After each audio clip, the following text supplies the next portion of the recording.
Chega um momento na história de uma nação em que a corrupção já não causa espanto, não provoca revolta, não desperta indignação. Ela simplesmente passa como mais uma notícia no rodapé do jornal, como mais um escândalo comentado por alguns segundos, como mais um dia comum em que tudo continua funcionando. E quando isso acontece, o problema deixa de ser apenas o erro em si e passa a ser algo muito mais profundo. A normalização do erro, o costume silencioso com aquilo que deveria causar vergonha. Quando escândalos se repetem com tanta frequência que já não geram reação. Quando denúncias surgem, desaparecem e são substituídas por outras ainda maiores. Quando injustiças são expostas diante de todos e ainda assim não produzem mudança real. Algo começa a morrer lentamente dentro da sociedade, porque o ser humano não perde a sensibilidade de uma vez. Ele perde aos poucos, em pequenas concessões, em silêncios repetidos, em frases aparentemente inofensivas como sempre foi assim, não adianta lutar, ou isso não vai mudar. Esse cansaço moral não surge do nada. Ele é construído dia após dia quando a verdade deixa de ser defendida com firmeza, quando a indignação se transforma em ironia, quando o senso de justiça é substituído por sobrevivência emocional. E a Bíblia trata esse processo como um sinal claro de que algo está profundamente desalinhado no coração coletivo de uma nação. A Escritura mostra que nenhuma nação cai de um dia para o outro. Primeiro ela perde o temor, depois perde a vergonha, depois perde a capacidade de se indignar, e só então perde a proteção. Porque o juízo bíblico nunca começa com destruição visível. Ele começa com indiferença. Começa quando o erro já não dói, quando a verdade já não incomoda, quando a injustiça já não revolta. E isso não é sobre um partido político específico, não é sobre um governo isolado, não é sobre um nome, é sobre um padrão que se repete na história humana. É sobre o que acontece quando a corrupção deixa de ser combatida e passa a ser administrada. Quando o erro deixa de ser exceção e passa a ser rotina, vamos olhar para o Brasil de hoje com honestidade brutal. Mensalão, Petrolão, rachadinhas emendas secretas, desvios bilionários, propinas sistêmicas, cada escândalo maior que o anterior, e a sociedade já nem pisca, porque virou normal, virou paisagem, virou o jeito que as coisas funcionam. E quando esse estágio é alcançado, quando a corrupção vira cultura, quando roubar o povo se torna profissão aceita, a nação entra em território espiritualmente perigoso. Isaías 5:20 diz: ai dos que ao mal chamam bem, e ao bem, mal, que fazem da escuridão luz e da luz, escuridão. Isso descreve perfeitamente uma sociedade que perdeu sua bússola moral. Quando roubar bilhões se torna apenas um desvio contábil. Quando destruir vidas se torna apenas dano colateral. Quando mentir para o povo se torna apenas estratégia política. A linguagem muda, o erro é rebatizado e a consciência coletiva adormece. Israel viveu esse processo diversas vezes ao longo de sua história. Quando reis corruptos se levantaram, quando práticas erradas foram toleradas, quando a lei foi ignorada e o povo se acostumou com aquilo que Deus havia condenado, e os profetas não surgiram para atacar nomes específicos, mas para denunciar um estado espiritual. Uma nação inteira anestesiada, vivendo normalmente enquanto algo apodrecia por dentro. E Deus enviava alertas, através de profetas como Isaías, Jeremias, Amós, Oseias, homens que gritavam verdades que ninguém queria ouvir. Amós capítulo 5 fala de uma sociedade que mantinha a religião, mas abandonou a justiça, que ia ao templo, mas oprimia os pobres, que cantava louvores, mas negociava sentenças. Versículo 12. Porque sei que são muitas as vossas transgressões e graves os vossos pecados. Afledes ou gisto, aceitais suborno e rejeitais os necessitados à porta. Deus estava dizendo: vocês mantêm as aparências religiosas, mas o coração está completamente corrompido. Isso é pior que não ter religião nenhuma. É hipocrisia institucionalizada. O Brasil hoje é um dos países que mais se identifica como cristão no mundo. Bancadas evangélicas crescendo, igrejas lotadas, músicas gospel nas paradas de sucesso, Bíblias sendo vendidas aos milhões. Mas onde está a transformação? Onde está a integridade? Onde está a justiça? Porque Jesus foi claro: pelos frutos os conhecereis.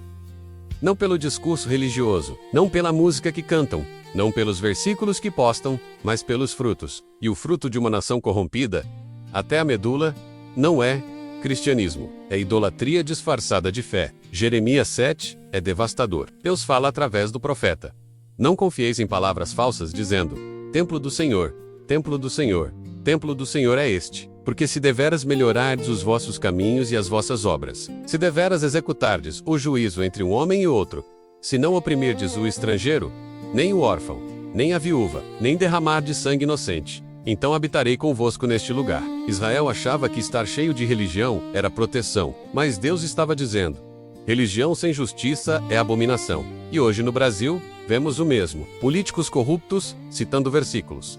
Empresários ladrões, financiando igrejas. Pastores vendidos apoiando esquemas. Tudo em nome de Deus. Tudo com Bíblia na mão. Mas Deus não se deixa escarnecer. Gálatas 6:7. O que o homem semear, isso também ceifará. A nação que semeia corrupção vai colher destruição. A sociedade que planta injustiça vai colher caos. Não é vingança divina. É lei espiritual. É causa e consequência. Vamos falar de exemplos bíblicos concretos de nações corrompidas. Judá nos dias de Jeremias, o povo tinha se acostumado com reis corruptos. Joaquim foi descrito em Jeremias 22 como alguém que construía seu palácio com injustiça, que usava o trabalho alheio sem pagar salário, que derramava sangue inocente. E o povo tolerava, porque já era normal, já era o sistema. E Deus disse através de Jeremias: vocês vão ser levados cativos, vão perder tudo, não por maldade minha, mas porque escolheram esse caminho. Nínive é outro exemplo. Jonas pregou arrependimento e a cidade se arrependeu. Do rei ao mendigo e dias pupu. Mas gerações depois, como mostra o livro de Não, Nínive voltou aos velhos caminhos. Violência, corrupção, opressão. E dessa vez não houve profeta enviado com mensagem de arrependimento. Houve apenas o anúncio do fim. Naum 14. O Senhor deu ordem a teu respeito. Não haverá mais geração do teu nome. Quando a paciência de Deus se esgota, o juízo é inevitável. Sodoma e Gomorra são frequentemente lembradas por imoralidade sexual. Mas a Ezequiel 49 revela o pecado principal. Eis que esta foi a iniquidade de Sodoma, tua irmã.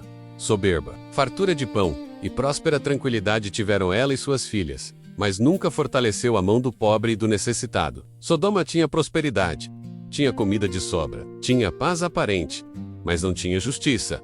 Não cuidava dos pobres, vivia em luxo enquanto os necessitados morriam à porta. E Deus destruiu. O Brasil de hoje tem recursos naturais imensos, tem riqueza suficiente para todos. Tem potencial econômico gigantesco, mas também tem miséria extrema, tem fome, tem crianças morrendo de desnutrição, enquanto bilhões são desviados, tem idosos abandonados, enquanto políticos compram mansões, tem povo sem saneamento básico, enquanto parlamentares faturam fortunas. E tudo isso acontece diante dos olhos de todos. E a sociedade segue, porque já virou normal. Provérbios 29:2 diz: quando os justos governam, o povo se alegra, mas quando o ímpio domina, o povo geme. O Brasil está gemendo há décadas, mas o gemido já virou hábito, já virou trilha sonora de fundo. E quando o gemido se normaliza, quando a dor se torna paisagem, quando a injustiça vira rotina, algo está morrendo na alma coletiva. Vamos olhar para casos específicos recentes. Orçamento secreto. Parlamentares distribuindo bilhões sem transparência, sem critérios, sem fiscalização. Compra de votos institucionalizada. E quando exposto, o que aconteceu? Nada. Algumas notícias, alguma indignação nas redes. E depois, silêncio. Vida seguindo normalmente, porque virou mais um entre tantos. E a Bíblia chama isso de endurecimento de coração. Êxodo 8 mostra Faraó endurecendo seu coração repetidamente. Cada praga era um alerta, cada sinal era uma chance de mudar, mas ele endureceu. Endureceu, endureceu, até que não tinha mais volta. Fundos partidários bilionários enquanto educação e saúde imploram por recursos. Políticos condenados, voltando ao poder. Ladrões assumidos sendo reeleitos. Mentirosos confessos ganhando cargos e o povo volta, porque já desistiu de esperar integridade. Já aceitou que todos são iguais. Já internalizou que não existe alternativa. E essa resignação é exatamente o que permite que o sistema continue. Porque quando o povo desiste de exigir mudança, os corruptos não precisam mais esconder. Habacu 2-4 é o grito de um profeta vendo injustiça sistêmica. Até quando, Senhor? Clamarei eu, e tu não me escutarás? Gritar-te-ei, violência, e não salvarás? Por que me mostras a iniquidade e me fazes ver a opressão? Pois a destruição e a violência estão diante de mim. Há contendas, e o litígio se suscita. Por esta causa, a lei se afrouxa e a justiça nunca se manifesta. Porque o ímpio cerca o justo, a justiça é torcida. Isso descreve perfeitamente uma sociedade onde a lei não funciona, onde os ímpios cercam os justos, onde a justiça é sistematicamente pervertida. E a resposta de Deus a Abacuque é perturbadora. Capítulo 1, versículo 6. eis que suscita os caldeus, nação feroz e impetuosa. Deus estava dizendo: vocês acham que está ruim agora? Vem hype, porque eu vou usar uma nação ainda pior para julgar vocês. Não porque eu aprovo essa nação, mas porque vocês me forçaram a agir. E quando Deus age em juízo sobre uma nação corrompida, raramente é confortável. O Brasil está sendo julgado agora? Talvez, ou talvez esteja sendo advertido. Ainda há profetas gritando. Ainda há vozes de alerta. Ainda há pessoas de bem lutando, mas a janela está se fechando. Porque toda nação tem um limite. Todo povo tem um ponto de não retorno. E quando esse ponto é cruzado, Deus não destrói imediatamente. Ele permite que a nação siga exatamente o caminho que escolheu. E as consequências naturais desse caminho são destruição. Romanos 1 descreve esse processo. Paulo fala sobre nações que rejeitaram a Deus. E 3 vezes ele usa a frase: Deus os entregou. Versículo 24. Por isso Deus os entregou às paixões infames. Versículo 26. Deus os entregou. Versículo 28. Deus os entregou a um sentimento perverso. O maior juízo não é quando Deus intervém destruindo. É quando Deus se afasta e deixa a nação seguir seu próprio caminho até a autodestruição. E os sinais estão por toda parte. Violência urbana fora de controle. Famílias destruídas. Crianças sendo sexualizadas desde cedo. Educação completamente falida. Saúde pública em colapso. Economia estagnada. Dívida pública insustentável. Desemprego crônico. Êxodo de cérebros. Fuga de capitais, desconfiança generalizada. E em meio a tudo isso, políticos brigando por poder, enquanto o país sangra. E o povo assistindo como quem assiste novela. Porque já virou entretenimento. J.V. Rousseau. Mas tem algo ainda mais grave que a corrupção em si. É a corrupção da igreja. Quando os que deveriam ser sal e luz se tornam cúmplices do sistema, quando pastores apoiam políticos corruptos por conveniência, quando denominações negociam apoio em troca de benefícios, quando púlpitos são vendidos ao melhor lance, porque 1 Pedro 4,17 diz: o julgamento começa pela casa de Deus. Deus não julga o mundo antes de julgar a igreja. E a igreja brasileira está profundamente comprometida. Quantos pastores silenciam sobre pecado porque seus maiores dizimistas estão envolvidos? Quantos líderes religiosos fazem vista grossa para a corrupção porque recebem favores do governo? Quantas igrejas se tornaram empresas focadas em lucro, em vez de serem comunidades de transformação? Jesus expulsou os cambistas do templo dizendo: minha casa será chamada casa de oração, mas vós a fizestes covil de ladrões. E hoje muitos templos no Brasil são exatamente isso. Covil de ladrões disfarçado de casa de Deus. Ezequiel 22 lista os pecados de Jerusalém antes da destruição. Versículo 27. Os seus príncipes no meio dela são como lobos que arrebatam a presa, para derramarem o sangue, para destruírem as almas e ganharem lucro desonesto. Versículo 28. Os seus profetas têm coberto estes males com cal não adubada, vendo visões falsas e predizendo mentiras. Versículo 29. O povo da terra usa de opressão, pratica atos ilícitos, aflige o pobre e necessitado e oprime injustamente o estrangeiro. E no meio de tudo isso, versículo 30. Busquei dentre eles um homem que tapasse o muro e se colocasse na brecha perante mim a favor desta terra, para que eu não a destruísse. Mas a ninguém achei. Deus estava procurando intercessores, estava procurando quem se levantasse, quem viesse a clamar, quem lutasse pela nação, mas não encontrou. E por isso permitiu a destruição. A pergunta para o Brasil de hoje é: existem intercessores? Existem pessoas que realmente estão na brecha?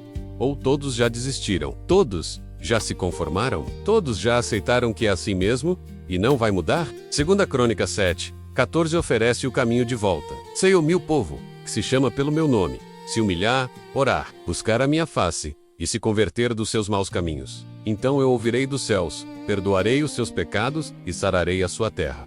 Perceba os requisitos. Humilhar-se não é culpar os outros, é reconhecer a própria falha, orar, não reclamar, orar, buscar a face de Deus, não apenas suas bênçãos, mas sua presença, e converter-se dos maus caminhos.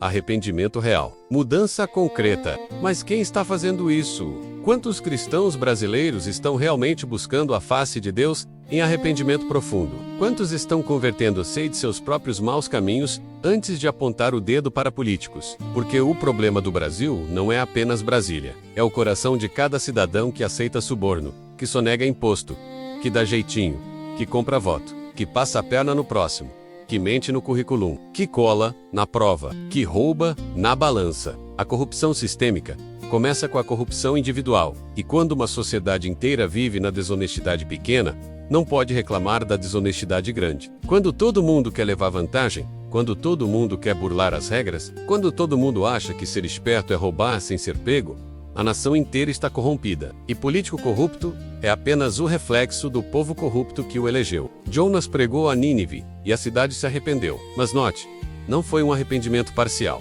Foi do rei ao mendigo. O rei desceu do trono, vestiu pano de saco, sentou-se sobre cinzas, decretou jejum nacional.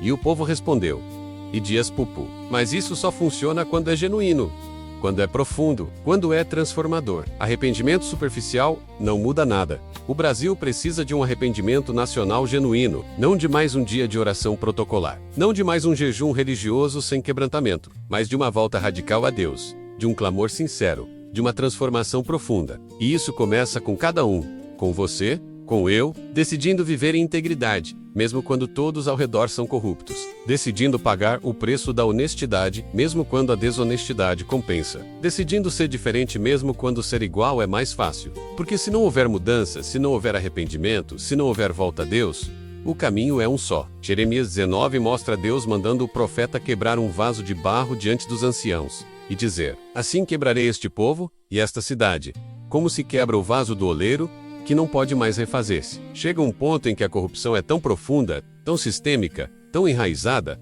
que não há conserto. Só destruição e reconstrução do zero. Lamentações de Jeremias é o choro de um profeta vendo sua nação destruída. Capítulo 5, versículo 16. Caiu a coroa da nossa cabeça. Ai de nós, porque pecamos. Versículo 20. Por que te esquecerias de nós para sempre? Por que nos desampararias por tanto tempo? Versículo 21. Converte-nos a ti, Senhor, e seremos convertidos. Renova os nossos dias como dantes. Jeremias viu Jerusalém queimar. Viu o templo destruído. Viu o povo levado cativo. E mesmo assim clamava por restauração. Então o Brasil tem esperança? Sim, enquanto houver um remanescente fiel, enquanto houver pessoas que não dobraram joelhos a Baal, enquanto houver quem clame, quem ore, quem viva diferente, há esperança. Mas o tempo está se esgotando, porque toda nação tem sua janela de arrependimento. E quando essa janela fecha, restam apenas consequências. A escolha é nossa: continuar tolerando corrupção e colher destruição, ou clamar a Deus em arrependimento genuíno e buscar restauração. Mas não podemos fazer as duas coisas. Não podemos viver em pecado e esperar bênção. Não podemos semear vento e reclamar da tempestade. Não podemos abraçar corrupção e pedir proteção divina. Deus não funciona assim. Ele é santo, ele é justo, e ele cobra coerência. Então acorde, enquanto há tempo, enquanto há chance, enquanto há misericórdia, porque o dia vem em que a porta se fecha. E então não haverá mais tempo de arrepender, apenas tempo de colher.